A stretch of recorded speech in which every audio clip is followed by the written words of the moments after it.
chapitre, c'est l'étude des fonctions numériques, bien sûr. Alors, les parties qu'on va traiter, concavité, convexité, point d'inflexion, et axe et centre de symétrie, et les fonctions périodiques.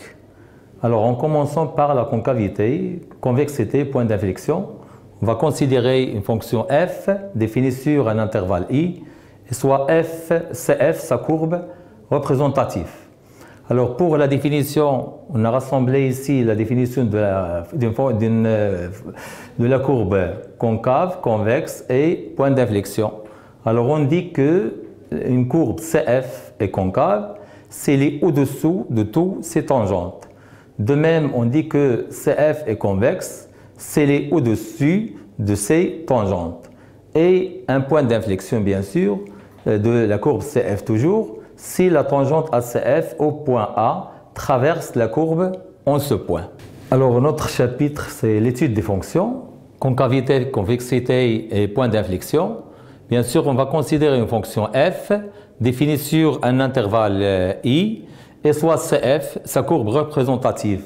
Alors, on va définir maintenant les notions concave, convexe et point d'inflexion. On dit que la courbe CF est concave, s'il est au-dessous de tous ses tangentes. Et on dit que la courbe CF est convexe, s'il est au-dessus de tous ses tangentes. Et finalement, troisième point, on dit que la courbe CF admet un point d'inflexion A si la tangente en ce point traverse la courbe en ce point. Bon, maintenant, on va traiter un exemple que vous voyez. Soit f, la fonction définie par f de x égale x à la puissance 3, que vous connaissez déjà. Alors, premièrement, on va tracer la courbe de f, et à partir de la courbe de f, on va étudier la concavité, la convexité et le point d'inflexion s'il existe. Alors, en effet, alors la fonction qu'on a f de x égale x à la puissance 3, que vous connaissez la courbe représentative de cette fonction. Voilà, on va considérer un repère orthonormé au IG. Il passe par le point O de coordonnées 0, 0. Et la courbe, la fonction f, elle est impaire. Et aussi, il passe par le point A de coordonnées 1, 1. Et là, on a une tangente. Tangente horizontale. Pourquoi tangente horizontale? Parce que f' de x, il est égal à 3x au carré et f seconde de x égale 6x. Alors, le symétrique de A de coordonnées 1, 1, c'est A' de coordonnées moins 1, moins 1. Donc, vous voyez que f' de x égale 3x carré, elle s'annule en 0. L'interprétation géométrique, lorsque f' s'annule, alors CF admet une tangente horizontale que vous voyez, tangente horizontale. Donc là, f' de 0 égale 0. Alors, l'interprétation géométrique, c'est la courbe CF admet une tangente horizontale au point O de coordonnées 0 et f de 0 qui est égal à 0. Alors là, on va prendre la partie 0 plus l'infini, ou bien l'intervalle 0 plus l'infini. L'intervalle 0 plus l'infini, la courbe, elle est comme ça. Si je prends n'importe quel point de cette courbe et je trace la tangente en ce point, alors vous voyez que la courbe, elle se trouve au-dessus de la tangente. On a dit au-dessus la courbe CF, au-dessus de tous ces tangentes. Donc, alors la courbe dans ce cas, elle est convexe. Et sur l'intervalle moins l'infini 0, si je prends un point et je prends la tangente en ce point, alors la courbe, vous voyez, elle est située au-dessous de la tangente, ou bien de toutes ces tangentes. Alors, on dit que la courbe CF, elle est concave. Alors, reste le point O de coordonnées 0, 0. Alors, vous remarquez ou bien vous voyez que la tangente en ce point, il traverse la courbe, au point O. Qu'est-ce que ça veut dire traverse? À gauche du point O, la tangente, elle est située au-dessous. Et à droite du point O, la courbe, elle est située au-dessus. Donc, la position relative change. Alors, le point O, de coordonnées 0, 0, est un point d'inflexion. Alors, en résumé, sur moins l'infini 0, la courbe CF, elle est concave. Sur 0 plus l'infini, la courbe CF est convexe. Et le point O, de coordonnées 0, 0, est un point d'inflexion. Alors maintenant, pratiquement, comment on va étudier la concavité, bien sûr, et comment on détermine les points d'inflexion. Donc, c'est la propriété suivante. On va considérer soit f une fonction 2 fois dérivable sur un intervalle i. Qu'est-ce que ça veut dire 2 fois dérivable? C'est-à-dire que f est dérivable pour la première fois et f' est dérivable aussi sur i. Alors on dit que f est 2 fois dérivable sur l'intervalle i. Alors 1, la propriété 1, si f' seconde, elle est négative. Alors on dit, ou bien si et seulement si, la courbe CF elle est concave. Et si f seconde elle est positive, alors la courbe CF est convexe. Et reste le point d'inflexion. Le point d'inflexion, c'est le point où la concavité change. Qu'est-ce que ça veut dire change? Ça veut dire que f seconde s'annule et change de signe. Lorsque f seconde change de signe, la concavité aussi change. Qu'est-ce que ça veut dire change de signe? C'est-à-dire à gauche du point, f seconde, s'il est positif, à droite deviendra négatif et le contraire. Donc on va, comme l'exemple qu'on a dit tout à l'heure, si vous remarquez ou bien vous voyez que la fonction f de x égale x à la puissance 3, la dérivée seconde est égale à 6x. Alors 6x, il est positif, 6x positif. Alors là, vous voyez que la courbe, elle est comme ça, positif. Donc, la courbe, elle est concave. Et si x, elle est négatif, f seconde de x, elle est négatif. Donc, la courbe, elle est... la courbe, pour la première fois, elle est convexe. La deuxième fois, si f seconde, x est négatif, f seconde est négatif. Donc, la courbe, elle est convexe. Et là, vous voyez que f seconde, elle s'annule en 0. S'annule en 0, bien sûr, elle change de signe. Pourquoi change de signe? Alors, le signe de f seconde de x, je fais un tableau de signes. Le domaine, c'est R. Il s'annule en 0. Alors, sur moins l'infini 0, 6x, il est négatif. Sur 0 plus l'infini, il est positif. Alors là, vous voyez que f seconde, il s'annule en 0 et change de signe. Il était moins avant, deviendra plus. Et s'il est moins, alors on dit qu'il est convexe. Alors convexe, mais s'il est moins, il est concave. Alors concave, il est comme ça. Je mets. Et plus, il est convexe, donc comme ça. Et ça, c'est le point d'inflexion.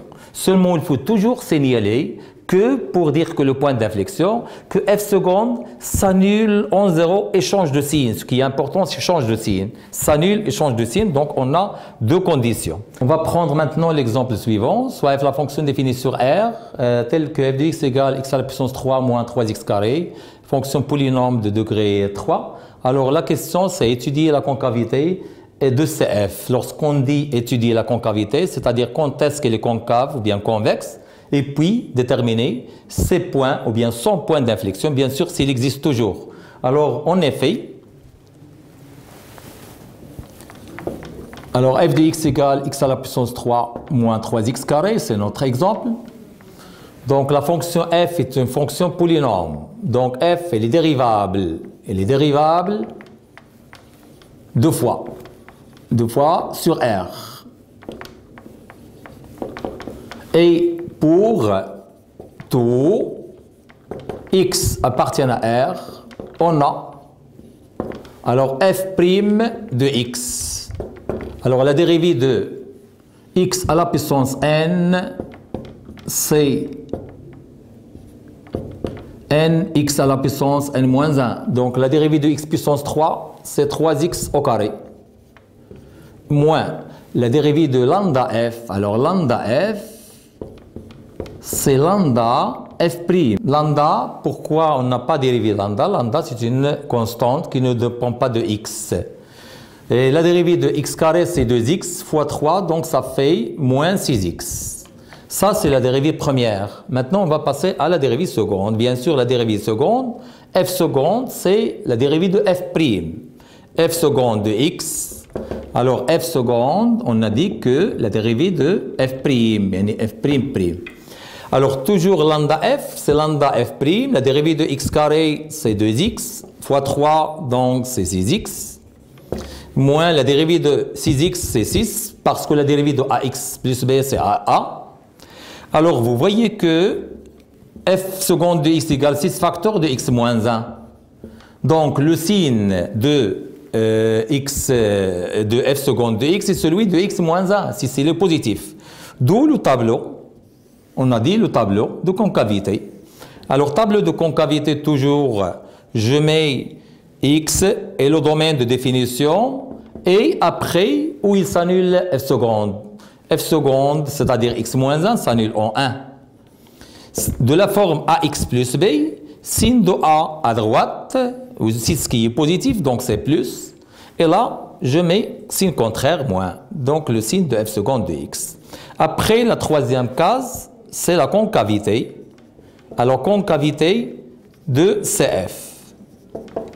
Alors, concavité de CF, on a dit d'après la propriété f seconde, elle est négative. Donc, la courbe, elle est comme ça. La courbe concave vers les ordonnées négatives. Et puis, positif, la courbe, elle est comme ça, vers les ordonnées qui sont positives. Là, si vous voulez, alors je mets CF est concave. Là, CF est convexe. D'où, donc, je mets la phrase toujours. Alors, qu'est-ce que c'est que la phrase? La fonction f seconde s'annule. Alors, s'annule en 1. S'annule en 1 et quoi? Et change de signe. En changeant de signe. Ça, c'est important. Alors, en changeant de signe. Donc, le point A de coordonnées 1 et l'image de 1. L'image de, attention, par f et non pas par f' ou f seconde. f de 1 égale 1 à la puissance 3 moins 3 fois 1 au carré, qui est 1 moins 3, c'est moins 2. Alors 1 est un point d'inflexion. Et d'un point d'inflexion de la courbe CF, ce qu'il fallait démontrer. Maintenant, on va passer à autre chose, c'est axe de symétrie et centre de symétrie. Alors, vous connaissez axe de symétrie et centre de symétrie. D'après le tronc commun, les axes de symétrie, les fonctions polynômes de degré 2, et axe de centre de symétrie, les fonctions homographiques que vous avez vues en tronc commun. Alors maintenant, on va utiliser la propriété suivante. Soit f d'abord une fonction numérique, et df son domaine, et soit la courbe CF représentative. Là, on dit que la droite, c'est pas on dit, c'est une propriété. La droite D d'équation x égale a est un axe de symétrie de CF. Si seulement si on a deux conditions, et je souligne deux conditions. La première condition que vous voyez, pour tout x appartient à df, 2a moins x appartient à df. C'est la condition 1. Deuxième condition, f de 2a moins x est égal à f de x. Ça, c'est pour l'axe de symétrie. Pour le centre de symétrie, on prend soit oméga de coordonnées AB. Oméga de coordonnées AB est un centre de symétrie de la courbe CF. Si seulement si, pour tout x appartient à df, 2a moins x, la condition 1, 2a moins x appartient à df, et f de 2a moins x égale 2b moins f de x. Alors cette propriété consiste à montrer n'importe quelle fonction numérique, montrer qu'elle admet ou bien qu'elle n'admet pas de centre de symétrie ou bien axe de symétrie. C'est l'exemple qu'on va voir maintenant, que vous voyez. Alors, en considérant la fonction f définie par f de x égale x carré plus 2x moins 1, on a pris fonction polynôme de deuxième degré que vous avez déjà vu en tronc commun, en utilisant l'axe de symétrie. Si vous vous rappelez que ax carré plus bx plus c avec a différent de 0, l'axe de symétrie, c'est moins b, x égale moins b sur 2a. Alors moins b sur 2a, pour nous, c'est moins 2 sur 2. a, c'est 1, c'est moins 1. C'est ça la question que je pose, montrer que la droite d'équation x égale moins 1 est un axe de symétrie. Mais maintenant, on va bien sûr appliquer la propriété. Pour la deuxième question, on a considéré une fonction homographique, f de x égale 2x plus 1 sur x moins 1, que vous avez déjà vu en tronc commun, oméga de coordonnées moins b, moins x égale 1, donc, et 2x, donc oméga de coordonnées 1 et 2 sur 1 qui est 2. Donc oméga de coordonnées 1, 2 est un centre de symétrie. Maintenant, on va la démontrer. C'est la deuxième question, en utilisant bien sûr la propriété. Prenons notre fonction f de x égale x carré plus 2x moins 1, c'est la question 1. Alors, f est une fonction polynôme, donc le domaine de définition c'est R. Premier point. Alors, deuxième point, pour tout x appartient à R, le point x égale, on a dit que x égale moins 1. Donc pour nous, a c'est moins 1. Donc 2a, donc c'est moins 2. Moins x appartient à R. Donc on va démontrer que la droite d'équation x égale moins 1 est un axe de symétrie. Pour tout x appartient à df, 2a, 2 fois a, moins x, a c'est moins 1, appartient à R, donc qui est réalisé. Alors maintenant, deuxième condition, le calcul. Donc on va calculer f de 2 moins x. On va démontrer qu'elle est égale à f de x. En effet, moins 2 moins x le taux au carré, plus 2 facteurs de moins 2 moins x, moins 1. Alors je factorise par moins, puisque le carré ça s'en va, il reste 2 plus x, le taux au carré, là je développe, moins 4 moins 2x, moins 1, qui est égal à 4, plus 4x, plus x carré, moins 4, moins 2x, moins 1. Finalement, f de moins 2 à moins x égale, alors je vais simplifier par 4, il reste x carré, 4x moins 2x, c'est plus 2x, moins 1. Vous remarquez que x carré plus 2x moins 1, c'est f de x, qui est égal à f de x. Alors, la droite delta d'équation x égale moins 1 est un axe de symétrie de la courbe, bien sûr, CF, de CF. Alors, c'est la première question. Démontrer que la droite delta d'équation x égale moins 1 est un axe, et bien un axe de symétrie de la courbe CF. Maintenant, on va passer à la deuxième question. f de x, fonction homographique, 2x plus 1 sur x moins 1.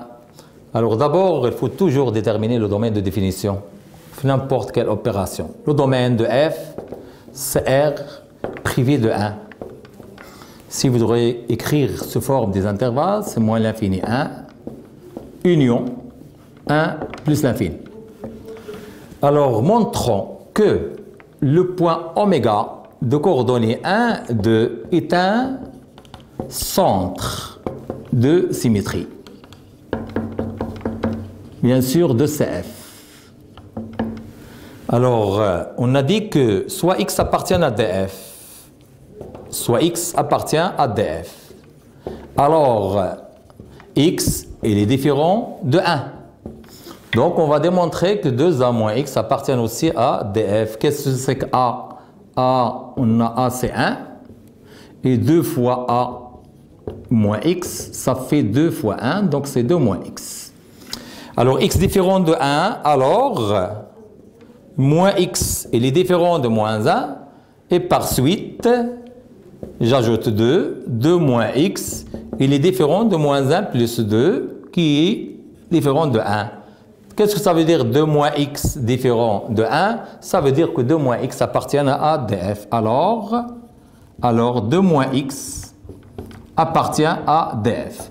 Alors ça, c'est la condition 1. Condition 2, c'est le calcul. On va calculer f de 2 moins x. Et je vais la comparer avec 4 moins f de x. F de 2 moins x, c'est 2 facteurs de 2 moins x plus 1 sur 2 moins x moins 1, qui est égal à 4. 4 plus 1, donc ça fait 5, moins 2x, sur 2 moins 1, donc c'est 1, moins x. Maintenant, on va calculer 4 moins f de x. Alors 4 moins f de x, elle est égale à 4 moins 2x plus 1 sur x moins 1. Je vais réduire même dénominateur qui est x moins 1, moins entre parenthèses 2x plus 1 sur x moins 1. Alors finalement, égale, alors 4 fois x moins 2x, donc ça fait 2x. 4 fois moins 1, c'est moins 4. Moins 1, c'est moins 5. Qui est égal, donc f de 2 moins x, elle est égale à 4 moins f de x. Alors ça, c'est 5 moins 2x sur 1 moins x. Ce qu'il fallait démontrer. Alors, qu'est-ce qu'on a démontré? F de 2a moins x égale 2 fois b moins f de x. Alors, reste la conclusion. C'est quoi la conclusion? Alors, CF. Alors, CF admet un point, un centre de symétrie qui est oméga, de coordonnées 1, 2, est un centre de symétrie de la courbe CF. Voilà ce qu'il fallait démontrer. Notre partie maintenant, c'est fonction périodique. Alors, on a d'abord la définition et la propriété. Commençons par la définition. On dit que f est une fonction périodique si seulement si, pour tout x appartient à df, le domaine de définition, x moins t et x plus t appartiennent à df, et f de x plus t égale f de x, avec bien sûr le t doit être positif, strictement. Le t, on a dit que t est une période. Le plus petit des périodes positives s'appelle la période. Donc, fonction, s'il est périodique, elle admet plusieurs périodes. Mais parmi les périodes, il existe un qui est le plus petit des périodes positives, qui s'appelle la période. Alors maintenant, prenons l'exemple suivant. f de x égale cosinus 3x. Alors, montrez que t, grand T, égale 2π sur 3, est une période de f. Alors, en effet, alors f de x égale cosinus de 3x. Alors, le domaine, c'est R. Et nous montrons que grand T égale 2π sur 3 est une période de f.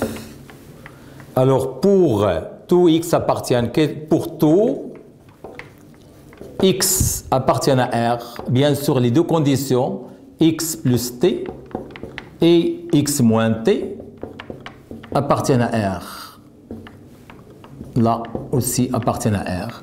Et on a maintenant le reste du calcul. On va démontrer que f de x plus 2π sur 3 est égal à f de x. Alors en effet, x plus 2π sur 3 qui est égal à f de 3 facteurs de x plus 2π sur 3 qui est égal, donc cosinus, c'est pas f, alors cosinus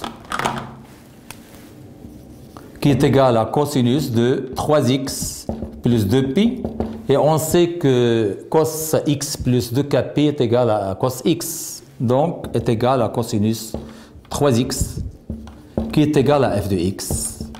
Alors t égale 2π sur 3 est une période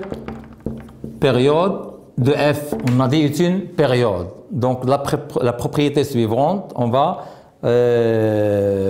démontrer que 2π sur 3 est la période de f, c'est-à-dire la plus petite période qui vérifie la condition f de x plus t égale f de x. Donc, c'est la propriété suivante. Avant de passer à la propriété, bien sûr, il faut signaler deux remarques qui sont très importantes. Alors, la première remarque, les fonctions cosinus ax plus b et sinus ax plus b avec a, bien sûr, différent de 0 sont périodiques, deux périodes de pi sur valeur absolue de a. Donc, t égale 2pi sur valeur absolue, c'est la période. Donc, c'est la plus petite période de cosinus et sinus. Si a égale 1, b égale 0, c'est cos x. A égale 1, donc t égale 2pi, que vous avez vu en tronc commun. 2pi est une période, bien la période de cosinus x et sinus x. Pour la deuxième question, la fonction tangente. Alors, tangente de ax plus b, bien sûr, toujours, on est dans le cas à différence de 0, est périodique de période t égale pi sur valeur absolue de a. Si a égale 1 et b égale 0, on obtient tangente x, sa période c'est pi. Pi sur valeur absolue de 1 qui est pi. Alors maintenant, on va passer à la propriété ou bien à l'exemple suivant. Alors, soit f, la fonction définie par f de x égale cosinus 2x sur sinus au carré x, montrer que l'on peut restreindre,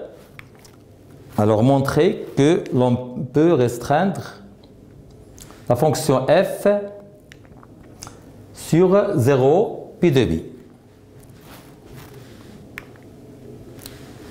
Alors, en effet,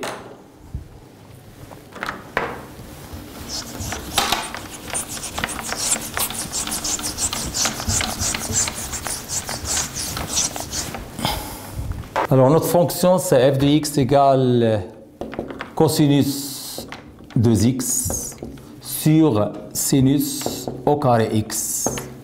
D'abord, le domaine de définition. Alors, le domaine, c'est R privé de sinus x égale 0 équivaut à x égale kpi, avec k appartient à z.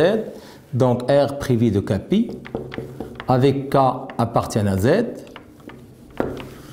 Donc, un petit rappel, sinus x égale 0 équivaut à x égale kpi, avec k appartient à z.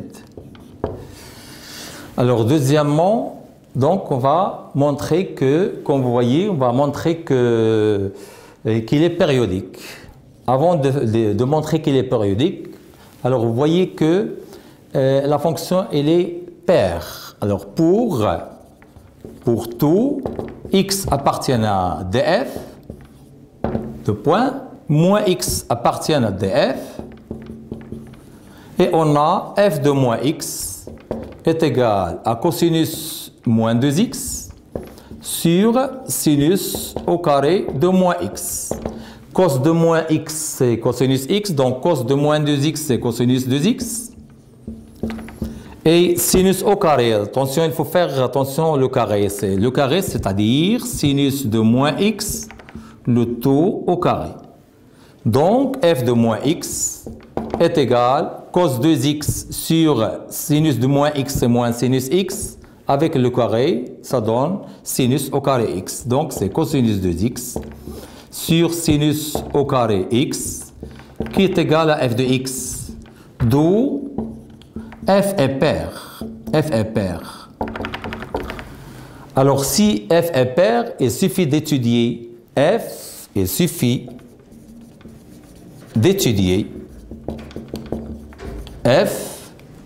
sur 0 plus l'infini, bien sûr, inter le domaine de définition, c'est-à-dire on va enlever kpi sur l'intervalle 0 plus l'infini. Maintenant, on va voir la période. On peut restreindre la fonction à 0 pi demi. Vous voyez, pi demi, si je prends l'intervalle moins pi demi, l'amplitude c'est pi. Donc on va démontrer que f est une fonction périodique de période pi. En effet, toujours pour tout x appartient à df, x plus pi appartient à df et x moins pi appartient à df. D'autre part, f de x plus pi est égal à cosinus de facteur de x plus pi sur sinus au carré de x plus pi. Alors, ça fait cosinus 2x plus 2pi sur sinus au carré x. Sinus de pi plus x, c'est moins sinus x. Avec le carré, c'est sinus au carré x. Normalement, je mets moins sinus x comme ça pour comprendre moins sinus x le tout au carré. Cos de 2x plus 2pi, c'est cos 2x. D'où x plus pi égale cosinus 2x sur sinus au carré x qui est égal à f de x. Donc, pi est une période de f. Alors, on va rassembler les deux conditions qu'on a. On a f est pair et f est périodique de période pi. Généralement, si f est périodique de période t, alors on étudie la fonction f sur 0t, inter bien sûr df.